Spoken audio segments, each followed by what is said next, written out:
आणि म्हणून शिरदुर्णीपर्यंत प्रसाद वंदनाचा क्रम, दान वंदनाचा क्रम आटपून वराडशी श्री दत्त मंदिर महानवा आश्रम या आश्रमापासून, दत्त मंदिरापासून प्रारंभ झालेली श्री पंचकृष्ण समाज प्रबोधन प्रसाद वंदन पदयात्रा सुरू झालेली आहे. त्या प्रसाद वंदन तीर्थस्थानाच्या माध्यमातून या ठिकाणी आपण सगळेजण गेल्या 11 तारखेपासून आज तागायत आपण 19 तारखेपर्यंत आपण आपला प्रवास करत आपण या ठिकाणी पोहोचलेलो. गेले 2 दिवसापासून कालपासून चालत असलेलं हे प्रसाद वंदन प्रथम आपण भुसावळ परमपूजनीय परमादरणीय श्रद्धेय आनंदमणी बाबाजी पंजाबी, तसेच परमपूजनीय परममहंत आचार्य प्रवर कवल्यवासी आराध्य बाबा म्युन्सिपल पार्क श्रीकृष्ण मंदिर भुसावळ या ठिकाणची देवपूजा केली. त्याच्यानंतर काल आपण बामणोद या ठिकाणी आपण त्या ठिकाणची सुद्धा सुंदर अशी देवपूजा आपण परमपूजनीय परममहंत आदरणीय श्रद्धेय रेवेराज बाबांच्या पिढीतील आपण देवपूजा वंदन अत्यंत महत्त्वपूर्ण आपण केलं. आज सकाळी आपण परमपूजनीय परममहंत आदरणीय श्रद्धेय महंत श्री भालोदकर बाबा यांच्या पिढीतील आपण वंदन केलं. त्यानंतर दुपारच्या वेळेस परमपूजनीय परममहंत आदरणीय श्रद्धेय गोविंदराज बाबाजी भालोदकर यांच्या सुद्धा पिढीतील आपण वंदन केलं. आज आपला सुवर्ण संधीचा योग आज सायंकाळच्या पूजावसराच्या अगोदर आपण परमपूजनीय परममहंत आदरणीय श्रद्धेय आचार्य प्रवर राजदर बाबा शास्त्री मराठे, माजी प्राचार्य श्री क्षेत्र हायस्कूल येथील गुरुकुल संस्थेचे असलेले माजी प्राचार्य बाबा या ठिकाणी आपल्याला बाबांचा या ठिकाणी दर्शनाचा आपल्याला योग आला. कारण की म्हणतात की संतांच्या दर्शने होती पापा पुरच्छने तयाचा अव्यर्थ न करावा कवनी बनते न उदाहरण. संतांच्या दर्शनानं आपल्या जीवनाचं सोनं होते म्हणतात आणि पापाचं पुरच्छरण होते म्हणतात. जे काही आपण नित्यदिनीचे निमित्तविधीचे जे काही कर्म करतो त्या कर्माचा नाश आपल्या जीवनामध्ये संतांच्या दर्शनानं होतो. आणि म्हणून संत दर्शन हा महिमा अत्यंत महत्त्वाचा आहे. ज्यावेळेस आपल्या जीवनामध्ये संत येतात, आपले गुरु येतात, त्यावेळेस आपल्या जीवनामध्ये वेगळाच आनंद आपल्या ठिकाणी निर्माण होतो. कारण की संत हे दिशादर्शक असतात. ज्यावेळेस आपल्याला संत आशीर्वाद देतात, त्यांच्या मुखातून निघालेले शब्द म्हणजे देवरक्ष म्हणतात. आपण बाबांना दंडवत करतो, काया प्रतिपात करून बाबा देवरक्ष म्हणतात. दे म्हणजे दे शतवर्षांनी, ओ म्हणजे ओंकार अंश वर्धन, र म्हणजे रक्षेती सर्व पापानी, शे म्हणजे क्षमाते मोक्षदायका, असा हा देववृक्ष शब्दाचा अर्थ होतो. एवढा मोठा आशीर्वाद संत महात्मे देतात. का नाही आपल्या दर्शनानं, का नाही संतांच्या दर्शनानं आपल्या जीवनाचं पापाचं पुरच्छलन होईल? का नाही संतांच्या दर्शनानं आपल्या जीवनामध्ये ज्ञानाचा उगम होईल? का नाही आपल्या संतांच्या दर्शनानं आपल्या जीवनामध्ये अंधार असतो तो प्रकाशमय का होणार नाही? आपलं जीवन प्रकाशमय होते फक्त संतांच्या दर्शनाने. कारण की देवाने म्हटलेलं आहे, जडापेक्षा जतन थोर. जड स्थान तर एकाच ठिकाणी आहे, पण आपल्याला खरे मार्गदर्शक संत असतात आणि ते मार्गदर्शक आज आपल्याला या ठिकाणी लाभलेलं आहे. खरोखर परमपूजनीय परममहंत आदरणीय श्रद्धेय आचार्य प्रवर या ठिकाणी मोठे बाबांचं आपण सगळ्यांनी टाळ्यांच्या गजरात त्या ठिकाणी स्वागत करावं. आपण प्रत्येक ठिकाणी जातो, आपल्याला प्रसाद वंदनाची काही माहिती नसते, ओळख नसते. बाबांचा फार मोठा परिचय म्हणजे लक्षात ठेवा. बाबा फैजपूर गुरुकुलचे माजी प्राचार्य होते. संस्कृत आहे, MA संस्कृत झालेलं आहे. अनेक वेळा बाबांच्या पोथ्या संपूर्ण आपल्या विदर्भात महाराष्ट्रात सतत चालू असते. बाबा प्रवचनाच्या माध्यमातून अनेक लोकांना, अनेक आपल्या मानवपंथी समाजाला, अन्य समाजाला मार्गदर्शक असतात. आणि असे म्हणून बाबा या ठिकाणी आपल्याला उपस्थित झाले. तसेच या ठिकाणी परमपूजनीय आदरणीय परमपूजनीय आदरणीय श्रद्धेय जनार्दन महाराज फैजपूर या तालुक्यातील असलेले सुप्रसिद्ध संत परमपूजनीय आदरणीय श्रद्धेय जनार्दन महाराज हे सुद्धा या ठिकाणी उपस्थित, त्यांचं सुद्धा आपण टाळ्यांच्या गजरात त्या ठिकाणी स्वागत करावं. आणि यानंतर मी परमपूजनीय परमहंत आदरणीय श्रद्धेय आचार्य प्रवर सांगवी येथील मोठे बाबाजींना विनंती करतो, आपण आपले विचार तसेच आपल्या पिढीतील असलेल्या देवपूजा वंदनाचा परिचय आम्हाला मिळावा ही बाबांच्या चरणी विनंती करतो, दंडवत करतो आणि बाबांना विनंती करून दंडवत. भूषित करा नवनीर दाभा पीतांबरा दरुण बिंब फलागिरोष्टा पूर्णेंद सुंदर रूपा अरविंद नेत्रात कृष्णात परम किमपि तत्व अहं न जाने कृष्णात परम किमपि तत्व अहं न जाने. श्री गोपाल कृष्ण महाराज श्री दत्तात्रेय पंचकृष्ण प्रबोधन स्थान दर्शन प्रसाद वंदन तीर्थयात्रा आणि आपल्या संसारात व्यस्त असून सुद्धा या प्रसाद वंदनासाठी खरोखर आपला बहुमूल्य वेळ या परमार्गासाठी देत आहेत असे पदयात्रेकरू. या पदयात्रेकरूचे ज्यांनी एकत्रित केलं, ज्यांना एकत्रित करून खरोखर कैवल्य पथाकडे नेण्याचा दृढ निश्चय ज्यांनी बांधलेला आहे असे पदयात्रेचे संयोजक परम आदरणीय पूजनीय वंदनीय आचार्य वैरागी बाबा पंजाबी गावणगाव अमरावती जिल्ह्यामध्ये अंजनगाव सुरजीच्या जवळ बाबांचं गाव आहे. आणि या 300 यात्रेकरूंना दरवर्षी म्हणजे आज 27 वर्षापासून अविरत अशी चालत असलेली ही पदयात्रा खरोखर धन्यवादास पात्र आहे. आपण सांगवीकरांनी त्यांचं टाळ्या वाजवून स्वागत करायचं आहे. खूप आमच्या सांगवी गावात आपलं सर्वांचं आम्हाला दर्शन झालं, त्याबद्दल आम्ही आपले आभार मानतो.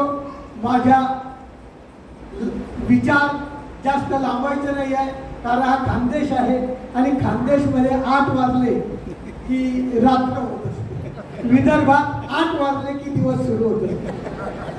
फरक आहे, कारण मला विदर्भाचाही अनुभव आहे आणि खानदेशचाही अनुभव आहे. दोन्ही याच्यामध्ये मी आहे, त्याच्यामुळे मी विदर्भाचे हवामान 12 वर्ष सोसलेलं आहे, तेही उन्हाळ्यात.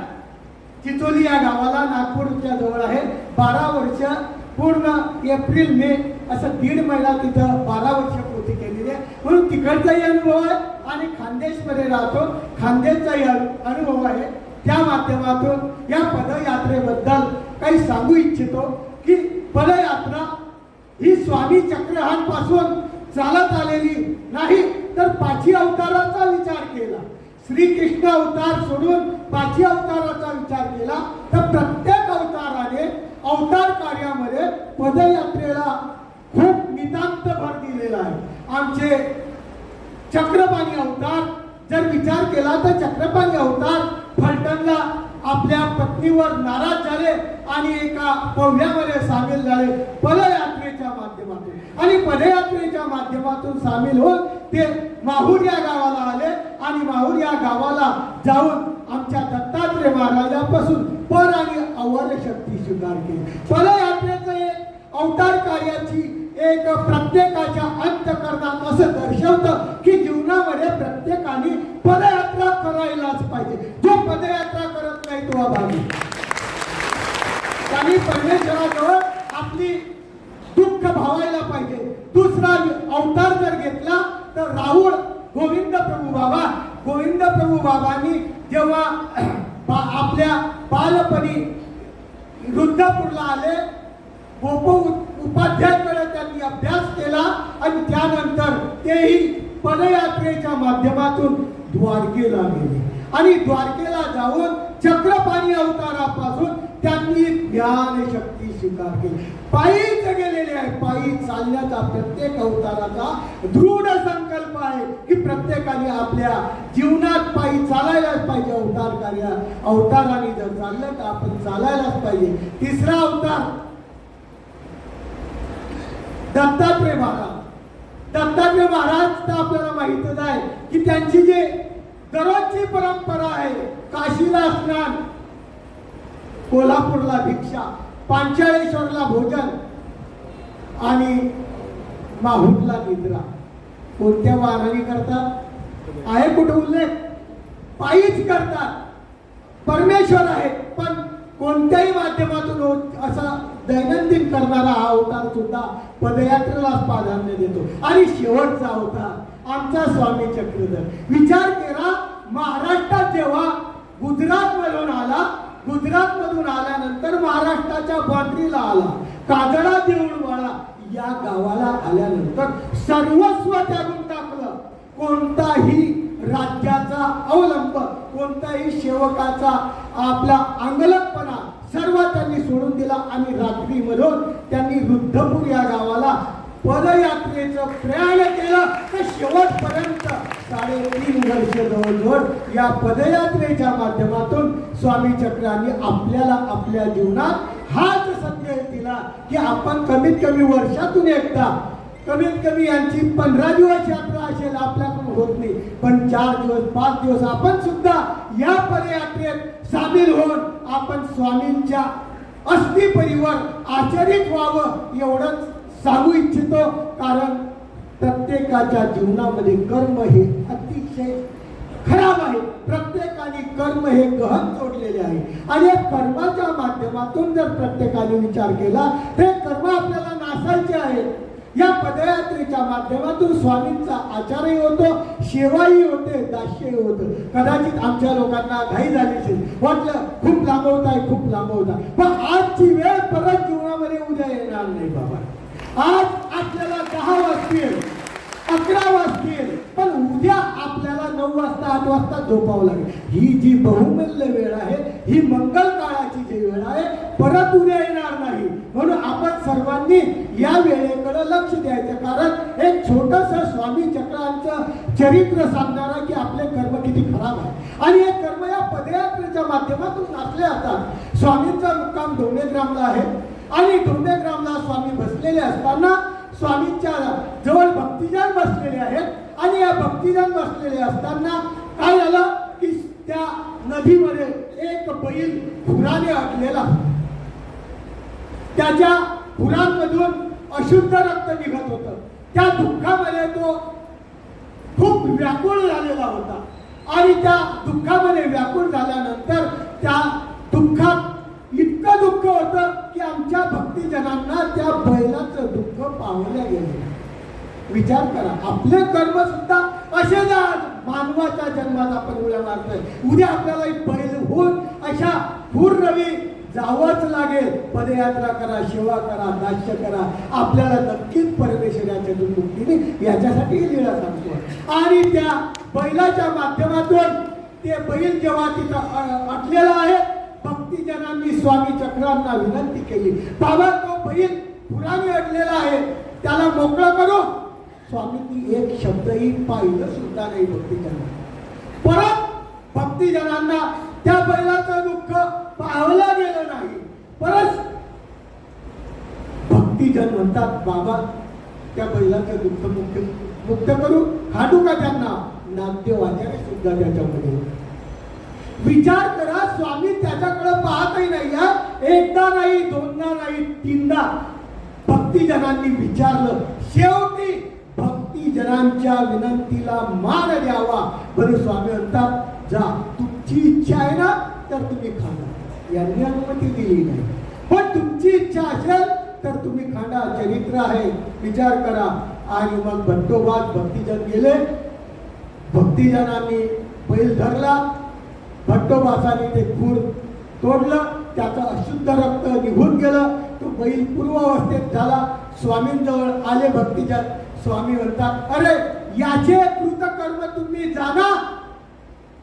अरे मी काय याच्या दुःखात सहभागी झालो नाही. परमेश्वर दयाळू आहे, मयाळू आहे, कनवाळू आहे, कृपाळू आहे. मग याच्या दुःखात परमेश्वराला का दया आली नाही, कृपा आली नाही, करुणा आली नाही, का आली नाही? तेव्हा स्वामी चक्रांनी सांगितले याची कर्म जसे केले. एक दृष्टांत सांगितलेला आपल्याला सगळ्याला. तो दृष्टांत माहीतच आहे की तो पकडला जातो आणि पकडून त्याला तो याच्यामध्ये येतं. फक्त गावातले लोक म्हणतात की किती सुंदर आहे, गोरा धाकुटा राणीचा पूत ऐसा दिसत असे, परंतु राजा याला सुनाला का देतो? तेव्हा एक माणूस होता, तो कंबल घेऊन तिथं पाहायला आला आणि पाहायला आल्यानंतर तो म्हणतो, अरे हा खूप विचित्र आहे, हा खूप वाया गेलेली केस आहे, याने खूप प्रकारचा अनिष्ट केलेला, याला नुसतं एक नाही करा, याचे तुकडे तुकडे करा. एक तुकडा गावाच्या मोरी तिथं टाका आणि पूजा. हा अशा प्रकारचा कृतकर्मी आहेत. याचे कृतकर्म बीज जाणतो. त्याप्रमाणे स्वामी चक्रांनी मनुष्य वेश धारण केलेला आणि मनुष्य वेश धारण करून या महाराष्ट्रामध्ये येतात. आपण जर थोडीशी करुणा आपल्या जीव स्वरूपावर जोडली नाही तर आपली बैलासारखी दशा झाल्याशिवाय राहणार नाही. म्हणून आपल्याला या कर्मापासून वाचायचं असतं. तर या पदयात्रेची गरज आहे, या सतसंगताची गरज आहे आणि या प्रसाद वंदनाची गरज आहे. तेव्हा आपले कर्म नष्ट होतील. याशिवाय जगात दुसरा उपायच नाही. बाबांनी या प्रसाद वंदनाची माहिती आपल्याला सांगितलं की सांगा, म्हणून आम्ही सांगतो आहे की या मंदिराचं जे आजचं प्रसाद वंदन आहे, हे प्रसाद वंदन राजधर पिढीची पेटी आहे. मराठे घराण्यातली मराठीची शिष्यगादी ही राजधर आहे. थांबावं लागेल. उद्या हा वेळ येणार नाही. समोर येऊ नका. आणि तुम्ही समोर आली की जास्त लांबवून काही येणार नाही त्याला, कारण मी बी विदर्भात. म्हणून या राजधर पिढी, कारण प्रत्येक वंदनाची माहिती असल्याशिवाय काही फायदा नाही. यायचं आमच्या गावातल्या 90% लोकांना या वंदनाची माहिती नाही. तर यावं आणि इथे सांगून द्यावं प्रत्येक वंदन कसं आहे. मी 1000 रुपये देतो. आहे कोणाची ताकद सांगू गावाच्या? चॅलेंज देतो, चॅलेंज. घाई करताना आपण इतक्या दिवसापासून वंदन करताय, कशाचं काय सांगा.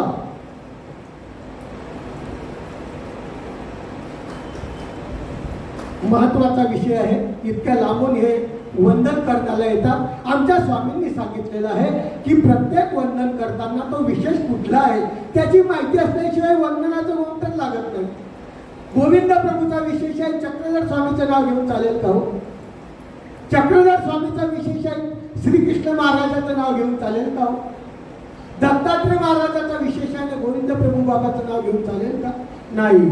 जे स्थानी जाई जे तेथीच्या लीळा गाई जती, असं आमच्या स्वामी चक्ररांनी सांगितलेलं आहे. म्हणून वंदनाची माहिती सांगणार आहे. या वंदनामध्ये 5 माळी आहेत. या 5 माळीमध्ये वेगवेगळ्या प्रकारचे विशेष आहेत. त्याच्यामध्ये एक माळ आहे, त्या माळमध्ये असा छोटा विशेष बसवलेला, पूर्ण गोल आहे. त्या गोलमध्ये छोटा विशेष बसवलेला. आपल्या गावातल्याही लोकांना माहीत नसेल. फक्त डोकं ठेवलं चालेल. देवपूजा का करतात? माझे नी बापे सांगितले. दुधाचा दृष्टांत माहिती आहे, त्याप्रमाणे आपले गेला. म्हणून त्याच्यामध्ये छोटासा विशेष बसवलेला. त्या विशेषाचं आसन सिद्धस्थळीचा विशेष आहे. त्या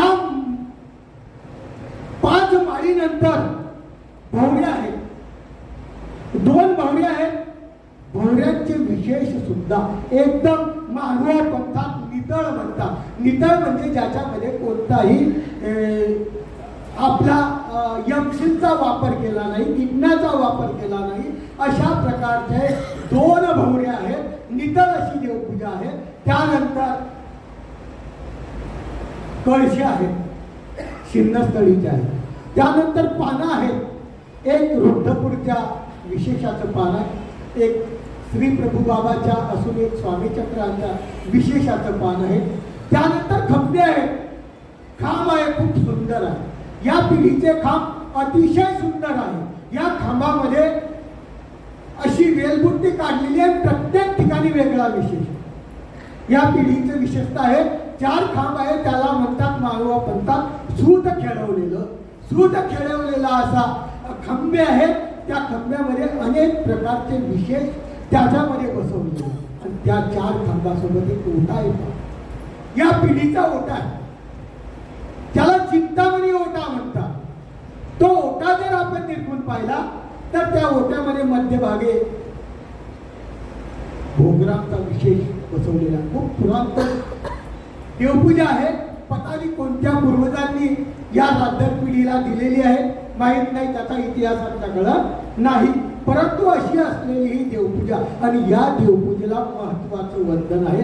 मूर्ती, ही मूर्ती आहे स्वामी चक्रांनी ज्या ठिकाणी अवतार धारण केला, अर्थात भरवत महानुभाव पंथाच्या 3च मूर्त्या आहेत. त्यापैकी हे राधर पिढीची मूर्त या परंपरेत आहे. खूप अशी उंच पांढरी मूर्त आहे.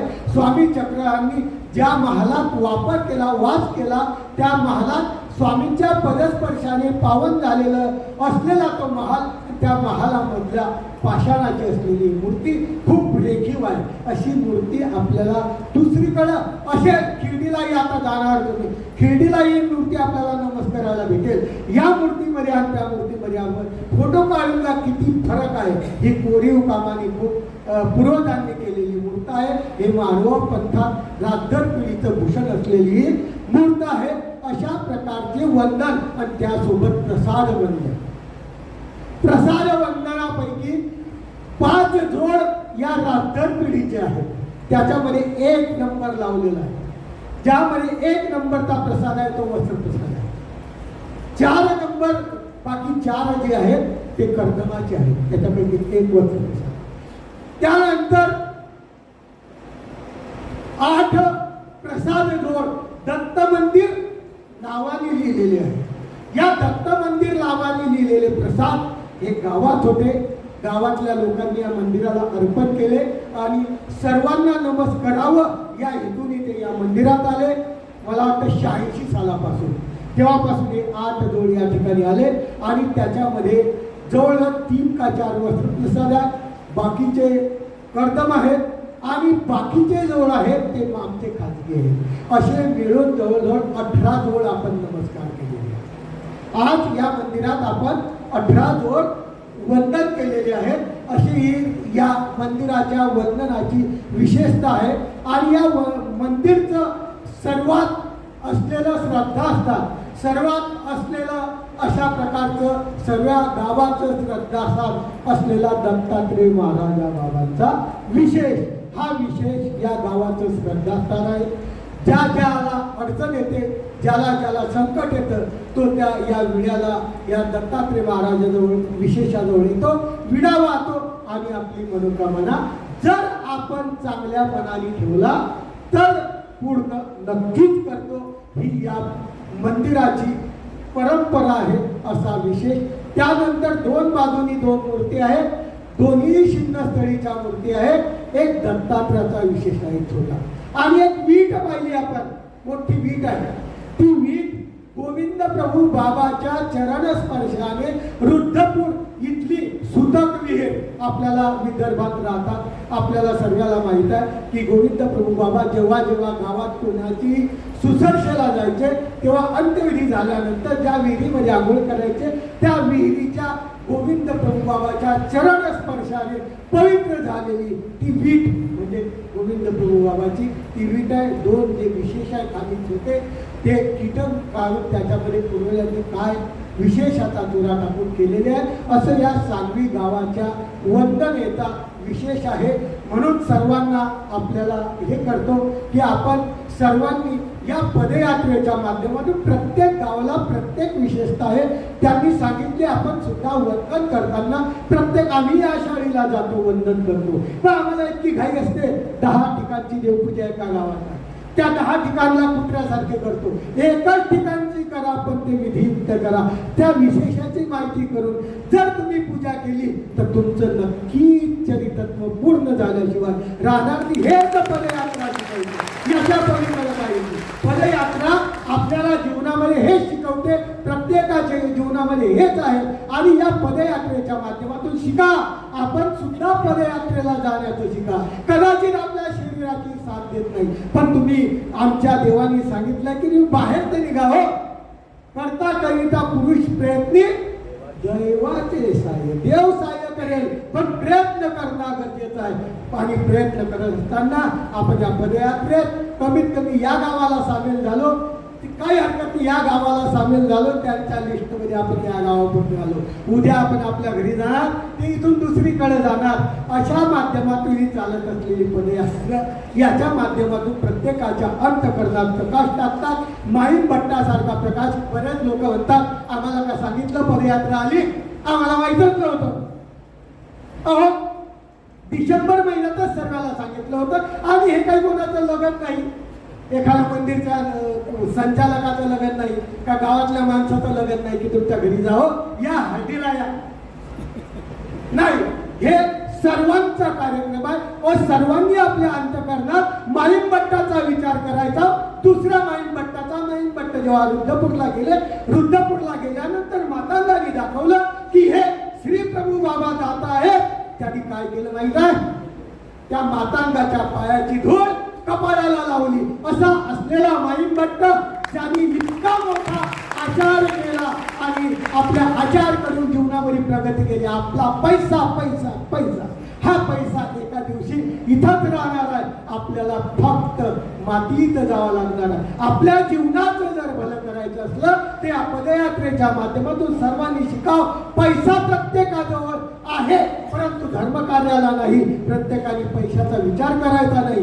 सेवेचा विचार करायचा, धर्माचा विचार करायचा आणि आमंत्रणाचा नाही विचार करायचा. हो सर्वांनी एकजुटीनं लक्ष देऊन आपले सेवा करायची. प्रभू तो मोठा असो लहान असो माझ्यासारखा तुच्छ असो कोणी असो प्रत्येकाने ही सेवा करायलाच पाहिजे असा स्वामी चक्रधरांचा आज्ञा आहे. तो ते दास्यमोचक आपण सूत्रपाठ माहीत पाहिजे. ते दास्यमोचक ते दास्य केल्याशिवाय आपल्याला कोणी असो लहान असो मोठा असो काही होईल. आपल्याला माहीम भट्टाला चुलीतली माती काढायला लावली. राख काढायचा व्यापार त्यांनी घेतला. आपण तेवढं तर करू शकतो. माणूस अजून चुलीची राख काढतो. कोणताच कमीपणा घातला नाही. 60 भाज्या खालणारा माणूस आपल्याला 4 भाज्या दळ भेटत नाही. त्याच्यात मी भेटल्या का त्याच्यात मीठ नसतं. अशी कंडिशन आपली जीवनाची आहे. म्हणून आपण का भारी भरावं स्वामीच्या तत्वज्ञानावर भारी भरावं आपल्या सेवा दास्याने परमेश्वराला वश करण्यावर भारी भरायचं. असा माध्यमाचा हा पदयात्रेचा क्रम यांचा चालू आहे. बोलावं खूप वाटतं परंतु कधी आपल्या वेळ नसतो. म्हणून या वेळेच्या अभावी मी आपले विचार या ठिकाणी संपवतो आणि सर्वांना आदर्श देतो की प्रत्येकाने जीवनामध्ये पदयात्रा करा. चालता येत नसली तरी करा. आपल्याला परमेश्वर सहाय्य करेल. परमेश्वर सहाय्य नाही केलं तर आपण संध्याकाळी परमेश्वराचं एक वचन ठेवलं आहे. फक्त आपल्या अंतःकरणात परमेश्वराचा भाव असावा. हा भाव आपल्या सर्वात असला तर परमेश्वर आपल्याला सहाय्य करतील. नक्कीच करतील. सर्वांसोबत आशा बाळगतो आणि या पदयात्रे करून एकदा खूप खूप हार्दिक स्वागत. धन्यवाद. अत्यंत महत्त्वपूर्ण दंडोत बाबा. अत्यंत महत्त्वपूर्ण आणि पोट तिळकीनं बाबाने कमी वेळात आणि जास्त प्रबोधन आपल्याला या ठिकाणी बाबांनी केलेलं आहे.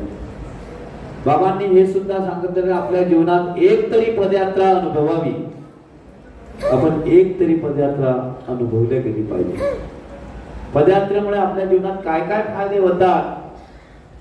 कधीतरी आपल्या जीवनामध्ये आपण पदयात्रेत जावंच, गेलोच पाहिजे. जो पदयात्रेत जात नसन बाबांनी हे सुद्धा सांगितलं त्याच्यासारखा अभागी कोणी नाही.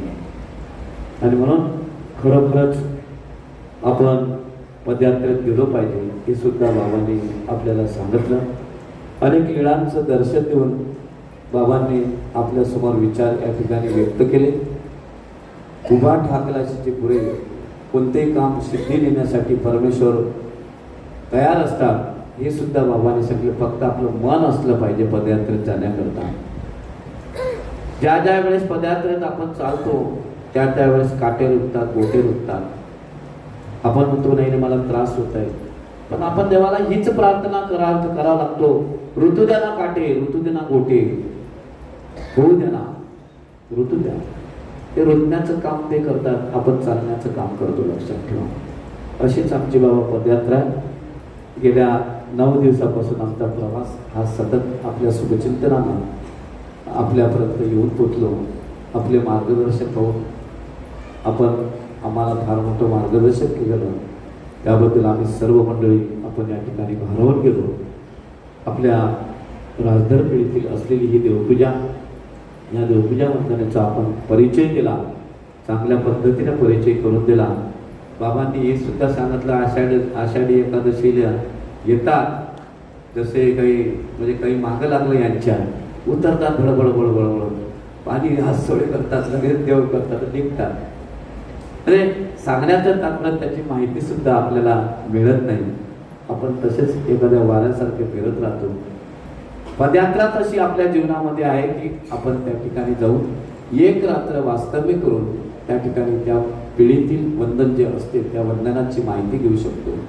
आणि विधीपूर्वक केलेलं वंदन, विधीपूर्वक केलेलं स्थान, जर आपल्याला स्थानांची लीळा माहिती असेल, प्रसाद वंदन आपल्याला माहिती असेल, त्या पिढीतलं त्या वस्तूचं त्या लीळेंचं आपण चिंतन करू शकतो.